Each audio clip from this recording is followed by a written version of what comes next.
Oke guys, welcome back to Daily Charting with Toshi, di mana kita akan daily chart your favorite cryptocurrencies. Oke, today's video is brought to you by Huobi Global. Ya, kita tahu Huobi Global adalah salah satu exchanger terbesar di dunia. Top 10 CMC memiliki volume yang besar, ya, miliaran US dollars per 24 jamnya. Tentu di sini juga cukup lengkap, ada spot trading, di sini ada margin trading juga, ada derivatives dan lain-lain. Ya, jadi bagi kalian tertarik untuk trading di Huobi Global bisa cek link referaksi di bawah dan mulai trade di Huobi Global. Oke, dalam 24 jam terakhir, cryptocurrency market lanjut lagi turun sebesar 1,09%. Dengan total market cap mencapai 887 miliar US dollars. Kita bisa lihat untuk Bitcoin dia turun lagi sebesar kurang lebih 1%. Nah, kalau kita buletin dengan harga 20.400-an. Untuk Ethereum, dia turun sebesar 1,07% dengan harga di 1078 USD, masih bertahan di atas dari 1000 dolar. Lalu untuk BNB, dia turun sebesar 1,16%. Untuk Cardano turun sebesar 0,82%. XRP 1,71%. Solana 1,52%, dan seterusnya. Ya, jadi overall drop sekitar 1%-an. Ya. Dan kalau kita bisa lihat untuk Bitcoin, lagi-lagi tertekan untuk kemarin. Ya. Dia price action-nya dengan sangat jelas membuat inverted hammer. Walaupun masih bullish inverted hammer, tetapi ya kita tahu inverted hammer menunjukkan bahwa para buyers tertekan oleh sellers. Ya. Jadi untuk sekarang tentunya ini kondisi masih cukup mengerikan untuk Bitcoin. Ya, karena lagi-lagi Bitcoin masih cukup di bawah dari MA200 weekly yang sekarang ada di 22.000 berapa nih? 22.300-an. Ya, which is not good. Dan kalau bisa dibilang, pernah nggak Bitcoin drop di bawah, atau lebih tepatnya pernah nggak Bitcoin weekly close di bawah dari MA200 weekly? Pernah jawabannya ya, sudah beberapa kali terjadi. Seperti di sini, COVID crash 2020, lalu juga di sini 2015, di mana di sini ya, di Agustus 2015, di mana dia juga drop di bawah dari MA200 dan close di bawah dari 200. Nah, pertanyaannya, secara statistik seperti apa? Secara historically dan statistically ya, udahnya bounce ya. Dan di apa bisa dibilang selama ini bounce, dan bukan cuma itu saja, tetapi pada saat ini ya, dia RSI-nya terendah. Ya, kalau sampai gue lihat dengan data di indeks, ini adalah terendah sepanjang masa untuk Bitcoin. Ya, kita cek di sini sekitar 24-25 lah kalau kita buletin. Ya, kita lihat di COVID crash dia bahkan nggak di bawah dari 30, ya dia nggak oversold. Lalu kita cek lagi di sini waktu kena 200 di Desember 2018, sedikit oversold ya, tapi masih nyaris 30 ya, hanya beda tipis, palingnya cuma beda 1 poin saja ya. Dan kalau kita lihat di sini ya, di mana Agustus 2015 juga dia tidak sampai oversold ya. Di 2015 awal Januari dia oversold tipis. Jadi lagi-lagi ini adalah RSI weekly Bitcoin terendah sepanjang masa dari 2010 ya, datanya kita bisa cek sendiri. Dari 2010 sampai sekarang kita cek RSI-nya nggak pernah serendah sekarang. Jadi, in theory ini adalah satu daerah akumulasi yang bagus secara RSI, secara dari struktur, dari apa namanya, moving average MA200, dari struktur juga apa namanya di sini all time high sebelumnya, dan seterusnya. Tapi lagi-lagi di waktu bersamaan kita pun sudah lama sekali terakhir kena inflasi sebesar ini di Amerika Serikat. Ya, basically kemarin CPI kan naik tuh 8,6%. Sebelumnya 8,3, ya terjadi penurunan, naik lagi. Nah, jadi sampai sekarang The Fed masih cenderung hawkish. Mereka masih terus berencana untuk meningkatkan interest rate. Dan seperti yang gue bilang, peningkatan interest rate adalah hal yang buruk untuk risk on asset. Ya, jadi gini, sebenarnya gini, banyak orang berpikir, wah, inflasi berarti nggak bagus dong buat Bitcoin. Sebenarnya bagus. Ya, yang nggak bagus untuk Bitcoin dan risk on asset adalah peningkatan interest rate. Ya, nah pada faktanya kemarin itu sudah naik berapa lama kan CPI. Tetapi saat The Fed memutuskan untuk meningkatkan interest rate, disitulah market mulai kebakaran. Ya, kenapa bisa seperti itu? Karena saat peningkatan interest rate, maka leverage, ya, fee yang harus kita bayar, bunga yang harus kita bayar, ya, itu menjadi meningkat. Nah, otomatis yang akan di-cut duluan adalah aset-aset yang beresiko tinggi. Kenapa? Karena resiko tinggi berarti volatile. Volatile kemungkinan bisa drop. Saat bisa drop, berarti posisi leverage akan lebih menderita dibandingkan dengan beberapa posisi yang cenderungnya ya dianggapnya conservative play. Ya, maka dari itu risk on asset lebih menderita.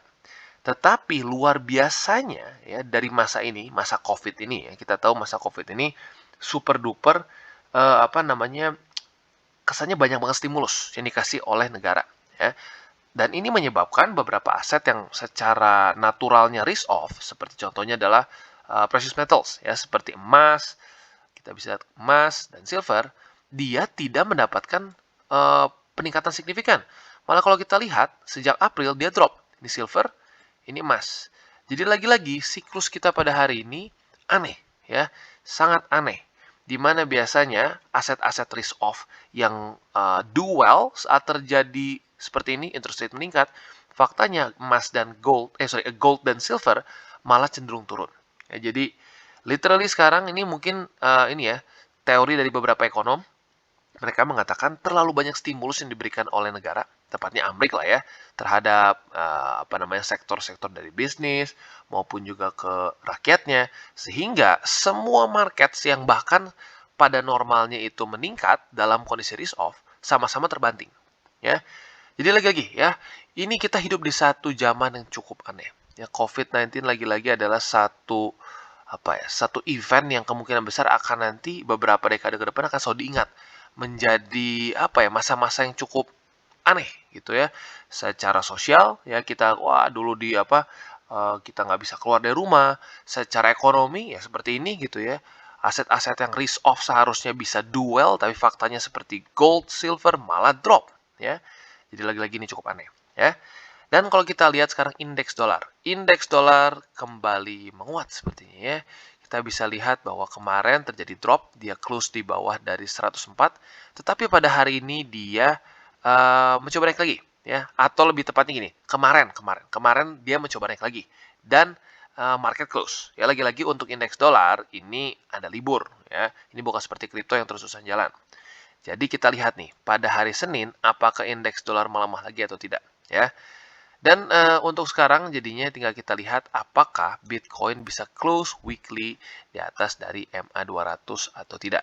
Ya, kalau bisa di atas dari MA200, bagus. Atau minimal kalau bisa close-nya lebih dekat di MA200. Ya. Jadi kurang lebih seperti itu. Dan sekali lagi, seperti yang gue bilang ya, kita sudah harus bersiap-siap bahwa ada peluang Bitcoin bisa drop sampai 30% dari MA200. Kenapa? Historically, seperti yang kita bisa lihat, di 2020, dia drop sampai 30% dari MA200. Di 2015, kita bisa di sini dia drop sebesar sama ya, sekitar 30%-an dari MA200. Jadi siap-siap, andaikan lo ada posisi leverage yang sudah terbuka di MA200, gua sarankan persiapkan bisa sampai drop ke daerah sini ya. Ke daerah 15.600 ya, just in case. Jadi lagi-lagi untuk posisi likuidasi kalian atau liquidation price kalian jangan sampai lebih tinggi daripada 15.600 ya. Oke, dan untuk buy limit Bitcoin ya basically masih sama seperti kemarin, tapi lagi-lagi nggak semua orang bisa nonton di CWT setiap hari ya, maka kita akan ulang ya. Yang pertama adalah MA200. Seharusnya rata-rata sudah kena semua ya. Bagi kalian yang mungkin belum kena MA200 ya bisa market buy sekarang lah, lebih rendah daripada MA200. Yang kedua, kita bisa pertimbangkan di daerah 19.300. Nah, 19.300 ini adalah weekly close dari all time high di siklus sebelumnya, yaitu di 2017 ya. Nah, di mana di sini ya seperti yang gue bilang sebelumnya ya, satu resisten cukup kuat apabila tertembus. Nah, dia ketembus di sini nih ya. Dia ketembus pada November 2020. Biasanya dia bisa berubah menjadi satu support yang kuat. Ya, resistance become support. Di sini resisten, ketembus, nah ada kemungkinan menjadi support. Nah, yang ketiga adalah di 15.600, di mana ini adalah minus 30% dari MA200. Seperti yang gue sudah katakan tadi di depan. Di mana secara historically, Bitcoin beberapa kali saat kena MA200 weekly itu ada wick sampai ke 30%. Jadi itu salah satu lagi buy limit untuk kita. Ya. Jadi kurang lebih seperti itu untuk Bitcoin. Lagi-lagi buat kalian tertarik untuk akumulasi Bitcoin, altcoins, dan lain-lain bisa pertimbangkan menggunakan link reflektor di bawah. Dan gini ya, dalam kondisi market seperti ini mungkin banyak dari kita merasa aduh gila udah malas banget untuk kita akumulasi cryptocurrency.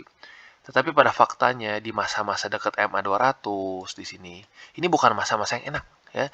Pada zaman sini kita semua ngerasa bahwa ini kayaknya akan hancur deh harganya, lebih hancur lagi ya. Nah, tetapi pada faktanya orang yang akumulasi di daerah-daerah sini tentunya akan sangat bersyukur dalam beberapa tahun ke depan. Begitu. Nah, tetapi kadang-kadang yang membuat kita jadi apa ya? Jadi nggak profitable adalah karena kita berpikir terlalu pendek gitu. Waduh, tapi kalau besok gimana? Aduh, kalau bulan depan turun lagi gimana? Ya, itu ya. Kalau kita berpikirnya short term akan jadi jauh lebih susah trading. Ya, tapi kalau kita berpikirnya long term, berpikirnya seperti lebih ke menabung ya, ya akan jadi lebih enak ya. Jadi kurang lebih seperti itu ya. Dan sekali lagi gue ingatkan juga bahwa DCWT ini bukanlah financial advice. Ini semua adalah bentuknya edukasi dan tujuannya adalah untuk membiasakan para subscriber gue untuk bisa mengerti charting. Oke, dan selanjutnya kita masuk ke Solana. Dan untuk Solana kita bisa lihat kemarin dia membuat bullish spinning top. Ya, spinning top menunjukkan bahwa ada kebingungan di dalam market, mau mau lanjut naik atau mau turun. Ya, nah, jadi untuk sekarang kita bisa lihat spotnya sih udah jelas ya. Targetnya adalah di daerah $23 lebih 47 sen. Dimana ini adalah summer low bagi Solana. Jadi not bad. Untuk Solana dia masih punya summer low. Ini terbentuk di Juli ya 2021. Nyaris setahun lalu. Nah, jadi untuk sekarang itu adalah untuk spotnya ya. Targetnya untuk buat kalian yang ingin akumulasi lagi Solana ada di sini. Andaikan sampai dia tembus, ya sudah berarti kita stop dulu untuk akumulasi. Tembus mana? Yaitu daerah $23 lebih 47 sen ya. Nah, untuk itu buat yang spot. Nah, untuk kalian yang tertarik untuk nge-short, ada beberapa peluang. Yang pertama adalah yang lebih konservatif, yaitu adalah kita nge-short apabila kena MA20 daily, atau lebih tepatnya di-reject oleh MA20 daily. Ya. Nah, kenapa kita bisa ambil MA20 daily? Karena secara historically 20 selama beberapa bulan terakhir adalah satu resisten yang sangat kuat bagi Solana. Ya, jadi kalian bisa pertimbangkan untuk nge-short apabila kalau kena MA20. Nah, kalau kalian yang mungkin lebih risk taker, mau nge-shortnya lebih cepat, bisa nggak? Well, technically bisa. Ya, kalian bisa pertimbangkan untuk nge-short di MA50 di 4 hourly chart. Karena kalau kita lihat dalam beberapa hari terakhir, ya kita bisa lihat pada tanggal 15 dan 16 Juni, dia ke-reject oleh MA50. Jadi ada peluang untuk kita bisa nge-short di sini sebenarnya. Tapi lagi-lagi masuknya lebih ke high risk dibandingkan dengan di daily, karena kita bisa lihat MA50 pernah sebenarnya tembus beberapa kali. Ya. Jadi kurang lebih seperti itu, dan untuk targetnya otomatis bisa pertimbangkan antara dua. Yang pertama adalah di daerah $23 lebih 47 sen, atau kalian bisa saja ambil take profitnya di daerah sini di $28 lebih 61 sen, which is itu lebih konservatif ya. Jadi kurang lebih seperti itu untuk Solana. Oke, dan selanjutnya kita masuk ke XRP. Dan untuk XRP kita bisa lihat bahwa dia masih jelas ya secara pola lower low, lower high, lower low, lower high. Terutama setelah dia menembus summer low dia di sini ya. Tanggal berapa nih? Tanggal 9 Mei. Setelah tembus dari 9 Mei, kita bisa lihat kapitulasi dan ya susah untuk naik lagi ke atas. Jadi ini sekali lagi masuk ke dalam salah satu altcoins yang saat sudah tembus dari summer low-nya langsung ya drop parah. Rata-rata seperti yang gue bilang ya. Saat dia hilang, langsung drop parah. Sama seperti Ethereum. Kita bisa lihat Ethereum juga saat dia hilang summer low di sini langsung drop parah juga ya. Jadi untuk sekarang spotnya otomatis seperti yang gue bilang ya stop dulu karena lagi-lagi sudah drop jauh dari summer low. Nah, tetapi seperti kita bisa lihat ada potensi untuk kita nge-short. Nah, buat kalian yang tertarik untuk nge-short market XRP ya bisa pertimbangkan seperti yang sebelumnya MA20. Karena historically kita bisa lihat dia di-reject berkali-kali oleh MA20. Dan tentunya ya satu resisten yang kuat bisa membuat kita untung kalau kita nge-short ya. Jadi lagi-lagi untuk kalian yang lebih masuknya ke ya konservatif ya, bisa pertimbangkan untuk nge-short di MA20 dengan target ya di daerah sini. Ya kalau lebih mau konservatif 31 sen, kalau kalian mau lebih high risk untuk TP-nya bisa di daerah 29 sen atau 30 sen ya. Jadi kurang lebih seperti itu untuk XRP, dan kalau kalian lebih high risk cukup mirip seperti Solana, bisa pertimbangkan untuk di MA50 nge-shortnya. Ya, lagi-lagi untuk high risk bisa pertimbangkan di MA50 di 4 hourly chart. Kurang lebih untuk target sama, ya. Jadi kurang lebih seperti itu untuk XRP. Oke, dan selanjutnya kita masuk ke Ethereum. Dan untuk Ethereum kita bisa lihat bahwa price action cukup mirip seperti BTC, tetapi perbedaannya kemarin minimal masih ada body. Kalau untuk BTC bodinya tipis banget kemarin, ya. Jadi untuk sekarang kita bisa lihat secara spot ya, terpaksa kita stop dulu untuk Ethereum ya karena kemarin 1200 awalnya menjadi harapan yang cukup cukup menjanjikan, tetapi akhirnya jebol juga. Ya, jadi 1200 buat kalian yang nggak tahu itu adalah MA200 di weekly ya kemarin. Tapi sepertinya kemarin daily close-nya sudah lumayan jebol. Jadi kita tinggal lihat apakah nanti weekly close selama ya kurang lebih sehari lebih 21 jam ke depan, apakah bisa di atas dari EMA 200 atau tidak, ya. Nah, tapi untuk sekarang ya yang kita bisa pertimbangkan adalah nge-short, ya. Dan kalau untuk nge-short di MA20 itu yang sebenarnya lebih aman, ya, karena lagi-lagi untuk Ethereum terutama MA20 tuh sangat ganas. Kita cek di sini ya. Bahkan dari pertama kali dia drop di bawah dari MA20 pada tanggal 6 April, kita bisa lihat dia di-reject 4 kali ya, nggak sekali 2 kali, 4 hari berturut-turut di-reject dan akhirnya jebol. Di sini di-reject lagi, di-reject lagi, di-reject lagi, di-reject lagi, kapitulasi, lalu lanjut lagi di-reject terus ya. Jadi kalau kalian yang ingin nge-short Ethereum secara historically beberapa bulan terakhir, MA20 daily sangat bagus ya. Dan targetnya kemana? Ya otomatis di sini ya. Antara struktur dia sekitar 1067 atau di sini ya week terendah di $112. Kalau gua pribadi ya kalau mau ya seperti biasa lah, konservatif, di sini lebih high risk ya. Ini untuk MA20 ya, untuk yang secara shortnya lebih konservatif. Nah, untuk kalian yang ingin nge-shortnya lebih agresif, bisa pertimbangkan di MA20 4 hourly chart di sini ya. Terakhir kali dia cukup bagus menghajar Ethereum ya pada tanggal 15 dan 16 Juni. Sebelumnya kita bisa lihat not that bad juga ya, berkali-kali dia lumayan bisa menahan tapi sempat tembus di sini ya. Jadi lagi-lagi untuk yang MA20 di 4 hourly chart lebih beresiko ya. Jadi kurang lebih seperti itu untuk Ethereum. Oke, dan selanjutnya kita masuk ke BNB. Dan untuk BNB, basically secara price action sangat-sangat mirip seperti Ethereum. Kita lihat ya. Ini Ethereum, ya, seperti ini Ethereum, ini BNB. Sekali lagi, ini Ethereum, ini BNB. Ya, almost the same. Maka ya secara price action, ya secara ininya pun nggak akan terlalu beda jauh. Ya. Cuma perbedaannya untuk BNB adalah secara spotnya otomatis kita stop dulu. Dan kalau bisa dibilang ke bodinya kemarin masih lebih gede ya, which is lebih ya better lah minimal dibandingkan dengan BTC ya. Nah, jadi untuk sekarang BNB secara spot kita stop dulu. Nah, kalau untuk nge-short ada kesempatan. Yang pertama adalah untuk lebih konservatif di daerah $263,6 ya. Lagi-lagi kalau terjadi konfirmasi reject di sini, nah bisa pertimbangkan untuk nge-short di daerah 263,6 USD. Targetnya mana? Targetnya antara di sini 210-an atau di $200 yang sebenarnya di sini tepatnya 198 ya weeknya, tetapi gue sarankan pasang 200 saja supaya angkanya bulat ya. Lagi-lagi angka bulat seperti 200, 100, 300 itu seringkali bisa menjadi satu support psikologis ya. Nah, untuk kalian yang lebih high risk bisa pertimbangkan di 4 hourly chart. Nah, di mana? Sebenarnya bisa pertimbangkan di MA20 di 4 hourly. Kemarin kita bisa lihat bahwa MA20 cukup mereject harga dari BNB ya. Apakah akan terulang lagi hari ini atau tidak? Ya kita harus lihat ya.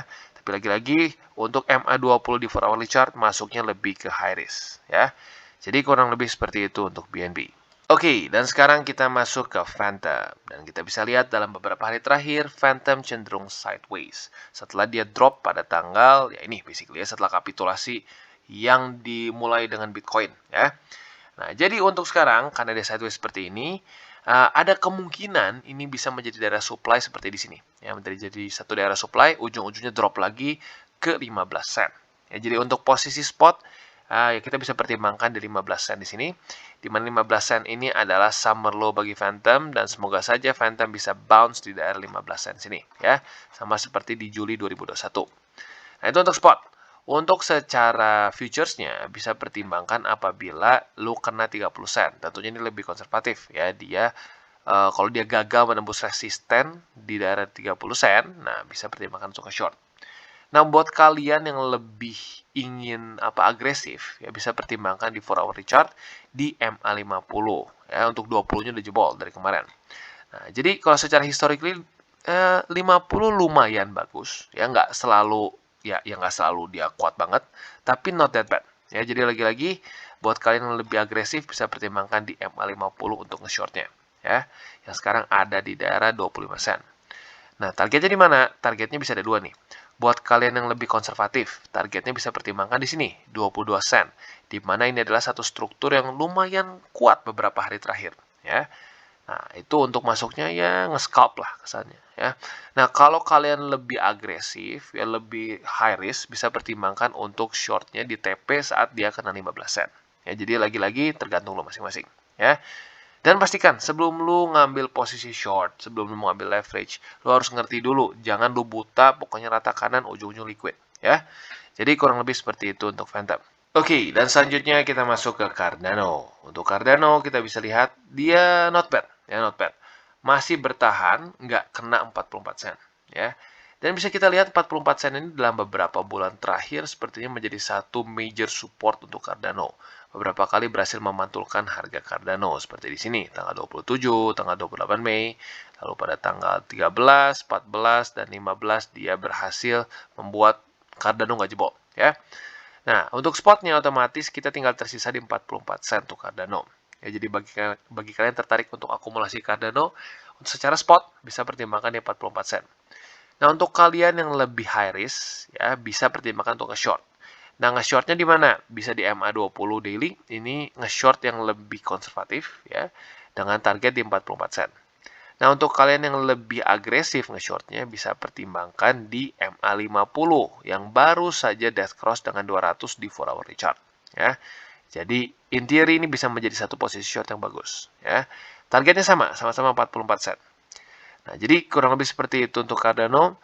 Dan ya harapan gue adalah sebenarnya lebih ke BTC. Ya, andaikan BTC bisa mulai weekly close di atas dari MA 200, mulai bisa masuknya ke daerah akumulasi di 200, itu bisa menjadi satu support bagi semua altcoins biar nggak lanjut jebol. Tapi selama Bitcoin masih unstable seperti ini, ya altcoins akan cenderung bearish ya. Ya bahkan bukan cuma bearish tapi lebih menderita ya. Jadi kurang lebih seperti itu untuk Cardano. Oke guys, jadi itu adalah akhir dari segmen DCWT kita pada hari ini. Dan jangan lupa bagi kalian yang merasakan manfaat dari segmen ini, jangan lupa untuk share ke teman-teman kalian. Dan apabila lu pengen mensupport channel kita, ya TCI, jangan lupa untuk menggunakan link referral kita di bawah.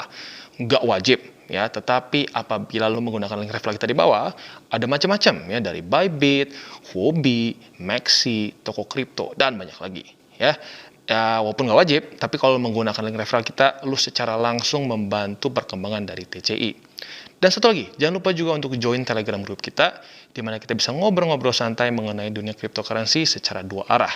So, jangan lupa untuk like, subscribe, klik the bell icon, and see you on the next video.